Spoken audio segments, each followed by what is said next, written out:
I বুকের ভিতর নাড়ে বুকের ভিতর নাড়ে চড়ে। কঙ্কা তুই আমাকে দেখে হাসলি কেন রে? আমি তোকে অভিশাপ দিচ্ছি, তোর বিয়ের আগে বাচ্চা হবে। হ্যাঁ, বিয়ের আগে বাচ্চা হবো। উল্কার সাথে আমার বিয়ে, তুমি অভিশাপ তুলে নাও। মরে যাই, হিজড়ার অভিশাপ কখনো তোলা যায় না রে। তুই যদি সবসময় কিডন্যাপের অভিশাপ তোলা যায় না। পুরুষের নজর তোর দিকে পড়বে না। হ্যাঁ, আমি অভিশাপ, কঙ্কা যদি পুরুষ অভিশাপ এটা। যাবো না না, আমাকেই কিছু একটা করতে হবে। আমি পুরুষের পোশাকের রূপ নিয়ে ওর শরীরে জড়িয়ে ওকে আলিঙ্গন করব। পুরুষের পোশাক? যাই পুরুষ সেজে নি। কি পুরুষের পোশাক পরে আমার এমন লাগছে কেন? কেউ যেন আমাকে জড়িয়ে আছে।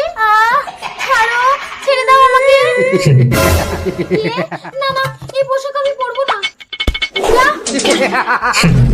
কে? আমি অভিশাপ, অভিশাপ। তোমার গর্ভে আমার সন্তান। কলঙ্ক? না, এই জীবন আমি রাখবো না। তোমারই মা হলে আমাকে সবাই ছিছি করবে। কে? কথা কইতেছে নাকি? কিছুদিন পর কঙ্কা উল্কা? বাচ্চা হয়েছে।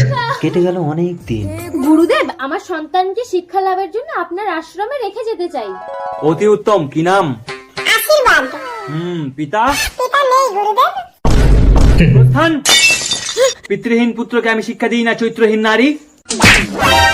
দাঁড়াও, এই পুত্রের পিতা আমি। একই অভিশাপ তুমি? হ্যাঁ ঋষিবর, আমি অভিশাপ আর এই আমার পুত্র আশীর্বাদ। পুত্র ঠিকই। অভিশাপকে আপন করে নিলে আশীর্বাদ পাবে কঙ্কা।